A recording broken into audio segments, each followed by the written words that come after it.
calls, FaceTimes, texts. What do you feel about this? That you want to go wring people's necks over this? You know, I usually don't call Dime, right? Dime's my guy. Dime's my guy. But you know, I usually don't call Dime when tempers are flaring. But you know, my energy was up, and I said, you know what? I've given it to Fabian every now and then. Pause. I holla at two when I need to holla at two, and you know, get him together. Today was the day I needed to call Dime and try to get him together because we were talking about this 86 Celtics team versus this 08 Celtics team. Who would win in a best of seven? And I think in a best of seven series, that 08 team would win. I think it would go seven. I think it will be a tough series. I think it will be tougher than people are saying. Understand something. What I saw today was I felt like almost disrespectful to that 08 team. A team that almost won 70 games, right? A team that was best number one in defense that year. Was probably number one in defense for 3 consecutive years. If we want to keep it real, like they were a much better team than what we were giving credit to. Now, don't get me wrong, the 86 Celtics team is a historically great team, historically great, 67 win team, winning championship, finished the deal, all that. One of the greatest players of all time, Larry Bird. I think that's the third MVP in a row, 84, 85, and then 86. So like. They were the best of the best. I'm not saying that, but the vibe I was getting from the audience, the vibe I was getting from Dime Dropper was 08 couldn't even run with 06. What the hell is Kevin Garnett going to do with Kevin McHale? What? This ain't Pau Gasol is what this brother had to say. This ain't Pau Gasol. So I think it's a lot closer than what we think. I would give the edge to the 08 team only because I think there's a little more firepower on that 08 team. They do on the court, they probably have the best player. Larry Bird is the best player.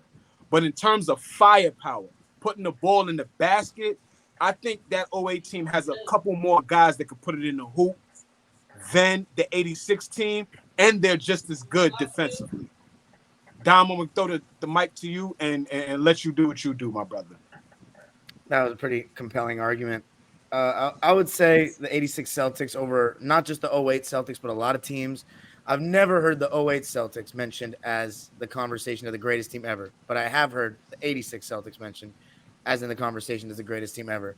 To me, the Celtics had the big three and a great supporting cast. Rondo was on the come up, and I was arguing with Fabian about this. I actually am like a Rondo advocate. Like I always have defended Rondo my entire life, but I think he took a big leap after the championship, and you saw that when he was going head to head with D Rose in 09, and you saw that he had come a long way and he just kept getting better. But in 08, at times I think, even though I think he was necessary for that championship team, I think at times he would hurt their half court offense. And I'm only saying this because I rewatched the series against the Cavs last year, and the finals I've rewatched twice since it happened. And then the Eastern Conference Finals, just the first 2 games. So the reason why I'm speaking with confidence is because it's so fresh in my memory. But the Cavs' strategy was to basically blitz Ray Allen coming off screens and leave Rondo open until they rotated the ball to him, which I thought was a great strategy by Mike Brown. And you could see it was hurting them. And the spacing, I mean, obviously in the 80s, it's not going to be that much better, but it was definitely not great, which you would think a team 22 years later would have better spacing, but they don't. The defense, I haven't seen the 86 Celtics play as much as the 08 Celtics, so I'm going to concede that they're a better defensive team because they're pretty damn great defensively. But I think having Dennis Johnson as your 4th best player, as opposed, I mean, Rondo was great, don't get me wrong, but I think that's just amazing. To have Dennis Johnson, who just won a Finals MVP a couple years before, 7 years is a decent amount of time, but it's still a great player, one of the best defensive guards of all time. And just a very smart player, a guy that helped his teams win wherever he went. And Bill Walton was 6th man of the year that year. I know you guys don't like him. Dog shit. He was 6th man of the year that year. Like, imagine having 4 fundamentally sound bigs that all can post up, and 3 of their they have the best. That's the best front court of all time. The reason why I really give the 86 Celtics the edge is because I think they can better blend fast-paced basketball and half court, whereas the '08 team is really coming from a half court era. Like it's very slow paced. Like there really wasn't. You watch those Cavs games, it's 78 to like 82. Like these are low scoring games, which I love, by the way. But the Celtics, you watch those fast breaks when Bird catches the ball or rebounds the ball, they're looking to push. And Parrish, I have to watch more of his tape. I really like his game though in the games I watched when I was a kid because I would watch those hardwood classics and whatnot. But all the conversations I've had with old Celtics fans that were around and went to games at the Garden, they say Parrish is maybe the best big I've ever seen at just running the floor. And Perkins, it was in great shape. But Kendrick Perkins is still one of those guys that was a center built to guard guys from his era that were big as fuck, like Shaq. Like that mold of player, people say wouldn't be able to play today. I still think Kendrick Perkins obviously was a good player. But go ahead. No, I was just going to say, Kobe Bryant is on record saying that Kendrick Perkins in that era was the best post defender in the league. Wow. Right? And coming from a guy like Kobe Bryant, I think, what I'm saying, that needs to, that holds some weight. I think just, him playing and him being the opposition. You know what I'm saying? So I just think it's tighter than not so much 6 games. Yeah, not so much what you were saying, Dom, but shout out to AllBall and 2 for just, creating this conversation on Instagram earlier, comparing these two teams. In the comments though, is what the landslide was 86. And I was just like, it's a landslide? Like they have no shot. They have the defensive player of the year on their team. They have no shot. There was one guy that said though that the 08 Celtics would sweep them and win by 10 plus every single game. Nobody was that disrespectful. Nobody was that disrespectful. And I don't agree with that. Two, you have a lot of reverence for Larry Bird. You have a lot of respect for Larry Bird. Where do you stand on this comparison? Well, like I said, when I made the post, I put a lot of thought into it. And that's why I said for me, it will go 7 games. I think both teams are almost equally talented. The mismatches I see is maybe 2. Danny Ainge and Ray Allen. That's a mismatch to me. Even though Danny Ainge is tough, he can shoot, he's going to go out on his shield. And I think as flat-footed and as slow as Robert Parrish is, he's not slow. I'm gonna be honest. I'm thinking of today. I'm saying today he would be slow. All right, prime example is I haven't seen him playing much. Have you? Well, I know running down the floor he's not slow, but like I don't know about laterally. Yeah, but when he get laterally running across when he get the ball in the post, yes, he's slow when he gets the ball in the post. But I'm taking him over Kendrick Perkins 10 times out of 10. I think it will go game 7. Paul Pierce is not going to back down from Larry Bird. That's it right there. That's it right there. But also, I'm not a big Rondo fan how everybody is. I like Rondo. I wouldn't mind Rondo on my team, but I'm not ecstatic for Rondo how everybody else is. When people in the chat were saying he would just be blown by Dennis Johnson, I don't know what they're talking about. But to me, what separates this series, game 7, down the stretch, is Larry Bird and coaching. As long as Doc Rivers is on that sideline. Yeah, Glenn. Go ahead, Flea. Go ahead. No, I don't know if I think Doc Rivers' deficiencies as a coach started to become a little more glaring when he was a Clipper coach. I don't think like his coaching deficiencies were early on in his career and in that juncture of the Clippers. When he was with Boston, obviously you have great players, so you look like a better coach. But the stuff that he was coming up with and the positions that he was putting a lot of his players in for those rosters that he had from 08, 09, and 10, they were always right there. It's not like the Celtics were just good one year. Like they were always right there in contention until they just got old.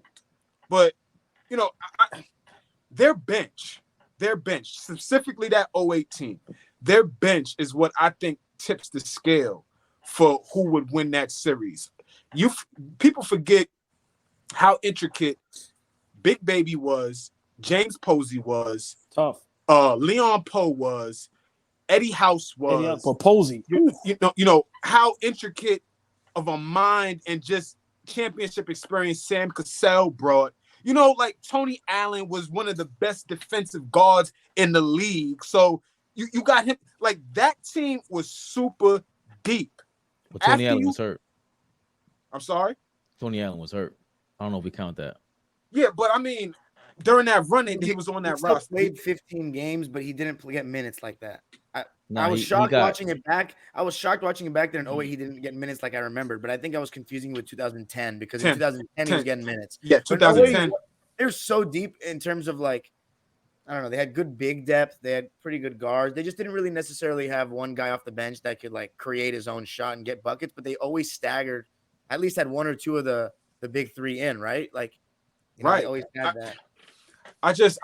I don't know how Boston's bench from 86 would fare against that 08 bench with Bill Walton, ML Carr, Scott Wedman. I'm sorry. Like, hey, apparently these guys. See, I haven't seen them play, but I was talking in my the chat I have on Twitter. Like for shout out Zach, he just had a comment if you want to show it. But Zach in the history in my chat as well with Fabian on Twitter. And I was talking. There's a bunch of old Celtics fans in there that love both teams, but I was shocked when one said, "I think the '86 Celtics." Yeah, five games. See, that's what I'm saying. 5 games disrespectful to that 08 team. Yeah. I'm not. Nah. See me. And then remember, y'all know I'm one of the biggest Larry Bird fans, but still, when I put up the post, like I said, and I was adamant about it, I said, this is going Game 7. For one, Pierce and Kevin Garnett have some of the greatest motors and some of the most competitive people I've ever seen. They not going out like that. I can rock with that, but go ahead. I'll you. No. I mean, I'll just be real brief, and you can go. Once again, I think it's equally matched. Like I said, of course, Larry Bird is the best out of the whole series, but Paul Pierce is no cupcake. As much as I like Dennis Johnson over Rondo, Rondo's no cupcake. Kevin Garnett and McHale, that's going to be a sight to see. That would be amazing. Perkins and Parrish will be banging down their paws, and then Ray Allen, I think he will get the best of Danny Ainge, but Danny Ainge is no cupcake neither. Defensively, he's tough mentally. He knows the game, and he can shoot. So for me, people that say the 08 Celtics will get swept, and then even on the other end, where some guys are saying the 08 Celtics would sweep them because unathletic and not fast. I think it's way closer than what it is. I think for both teams. I think both squads is almost equally competitive. I think they all have guys with high basketball IQ, and all of them have the will to win. Larry Bird will to win. We already know how Garnett is as far as his will to win. Rondo, like I said, high IQ, the will to win. I think it'd be a battle, man. I really do. And I'm going 7 games. And for me, I'm going to take the team with my top 5 of all time. Mm-hmm. And I know you don't believe in this, but I really believe in that series, coaching plays a major part. And I don't trust Doc Rivers as a coach when you're going up against a juggernaut like that. Mm-hmm.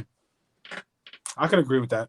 I don't think you can go wrong either way, though. You know, either way, 86, 08, for me, I don't think you can go wrong. I think they're way more evenly matched, than the consensus has to say, And I can see why, because 86 is so historic, right? That team has such historic value for what they did, what they left on that mark on the NBA and all of that. I get it. But I also understand that if we're being honest, this 08 team kind of ushered in guys being okay with playing with each other. That big 3 thing, how it looks, right? Putting it all together and, going after a championship. So, I think it's just closer than what people give it credit for. Fabian, before you go real quick, I just want to say that 08 Celtics team needs to be spoken a lot, spoken more about. I jam that up. Nah, when people talk about when they talk about great teams in the NBA, They talk about Golden State. They talk about Lakers. They talk about San Diego. They talk about that 08 team gets slighted. And because they should have won one. They should have won more than one. yeah, but still, even that one team, they had everything. They had defense. They had perimeter scoring. They had post up. They had shooting with Ray Allen. They had the toughness. They had everything. They had everything. So a person is not crazy if you think that team can compete with any team in NBA history. Fabian, I think they can. Of course they can. Fabian, compete. Fabian, Kendrick Perkins doesn't get hurt in 2010. Does Boston win that series? Oh, they still don't win. I'm still taking Kobe on a Game 7 at home. Yeah, I think I'm rolling with Bean too. But that was a big part. Like, yeah, it was. It absolutely was. And Rasheed Wallace, and listen, being around Celtics fans, they'll never let you hear the end of that. But what's his name? Rasheed Wallace actually had a really good first half though, without Perkins, which was maybe wouldn't have had without him. But back to the 86 thing, the reason I was saying, Jesus Christ, I gotta change my lighting in a sec. But the people I was talking to, this old Celtics fans, were saying that they thought that the 86 bench was better. And I was kind of surprised because the 08 team's bench is so good. But they were like Seasting, Wedman. These guys were really good shooters. I've never seen him play like that yet. So I can't even speak on it. But Bill Walton is the one that, again, it's like when it comes to Bill Walton, you guys, for whatever reason, don't like him. But apparently he was a great six man that year that did a little bit of everything. He was and excellent. Walton, prime is a good defender. So, like, he was excellent. I don't know. They're the best front court of all time. And the one thing I'll really give them is I think I clowned the 08 Celtics because they got taken to 7 by the Cavs and the Hawks. But I don't think that makes them any worse of a championship team. I think sometimes, you peak at the right time and you get better as the playoffs go. But I will say, I think part of the reason why those series went so far is because it was their first time playing with each other in the playoffs. Like all that regular season shit is cute, but like when it comes to the playoffs, shot distribution for those three is a real thing, especially when it's all half court and it's not like easy buckets like that. Because back then in 08, especially Eastern Conference playoffs, you really got to be nice to even score. Like, right. You know what I'm saying? The way they pack the paint and the way they, you know what I mean? The way defense is defended at that time, you're right, Dom. Hell yeah. You gotta be really nice to even score. So man, I didn't even know where I was going with it. But yeah, I was gonna say that the 86 Celtics had more continuity at that point. It was like a perfect blend of chemistry with Bird and McHale, and Parrish peaking together. Whereas I think 08, you kind of got Ray Allen and Garnett like the twilight of their primes, and it was their first year together. So I think the 86 team also has more chemistry, which is something one of the comment guys said. But that's all I got on that. I got 86 in 6 games, even though I really like the 08 Celtics team, and I think they would be a very great team for this era in terms of put Posey at the 4, put KG at the 5, and see how it goes. Fabian, please, your thoughts, man, on Fabian on this here. Usually with these things, I defer to the era. Like the 86 Celtics went to 3 chips in a row, and Larry Bird won 3 MVPs in a row because they figured out the era. Like he's the best of the best of his time period, and he showed it night in, night out. So I hate hearing they went to 4 in a row. And they were a super team. Like we forget that. Dennis Johnson joining them made them a super team officially. Like you traded from Pat Robert Parrish, you traded for Kevin McHale deal, and you traded for Dennis Johnson. So to me, like the disrespect is crazy to ever deny them that. And then in 2008, listen, we saw Kevin Garnett damn near night in, night out. What he did, I think. I hate, like, Dom hates this, but when people bring up Kevin Garnett, I think he says he blames it on Ben Taylor. But I think Kevin Garnett in this era will be even better. Like, just even better. He's guarding 1 through 5 literally in this era. If Anthony Davis is doing that, and he's not even showing up every night. Kevin Garnett is showing up every night performing like that. So that's when we will get to see his skill set a little bit better. But we got to see it back then. And again, the 2008 team, I like what you said, Dom. That was them that first year together, and they figured it out. And that Celtics team was together for years. Dennis Johnson was a menace. Yeah, that's a hell of a point. Yeah. Dennis Johnson was there coming off from Seattle, got kicked out of there because Lenny Wilkins ain't like him. He went to Phoenix, was still a killer. Then he went to Boston, and Larry Bird said he was the best player he ever played with ever. That's just about Dennis Johnson. That's tough. And, but hold on, stay there. Why is that so crazy? Because Kevin McHale's right there. And you know, he's in practice with Tiny Archibald. He's in practice with Pete Maravich. Like these guys, they eventually retired that same year, but he's get to see this skill set, and he sees, yo, this again availability. Dennis Johnson's out there. He's backing you down. He's playing the old school style offense, but defensively, he's a menace. He's a menace. Now, again, that's why I like these arguments, because I respect people for their errors. I can't see the 86 Celtics saying all that. Jumping into 2008 with these rules, with Tom Thibodeau in there, lumping up, one side of the court and changing defenses for the rest of up until now, because the zone defense is now there and they're allowed to do that. That's my thing. The 2008 Celtics play zone against the 86 Celtics, man. Play it. I'll okay. love to see it. You see, you say that, but Bird on the wings and McHale on the high post. Come on, you're not doing that. You're not showing up in 2008 and pulling that off. You're not. Why not? Because you're not. They're not going to play defense. In college, you saw a lot of Robert. Okay, so now your boy Robert Parrish is off the court. Off the court. Your man Kevin McHale got to play deep. Your man Kevin McHale got to play because he can't shoot like them. Like the way what you're saying. Parrish is a much better shooter than Kendrick Perkins. What are we talking about? Maybe so, but it's gonna affect him in this era. The zone defense affects him, and the 08 Celtics. See, that's what I'm saying. Him up, maybe. That's what I'm saying. You're so, but look how you get over somebody disrespecting. No, you cannot just jump into somebody's era, because 2008 Celtics are the best team of their time of that year with these rules. Amazing. Yes, the 86 Celtics did not play in that era. There's no proof that Robert Parrish can do any of that in 2008. It's not. What?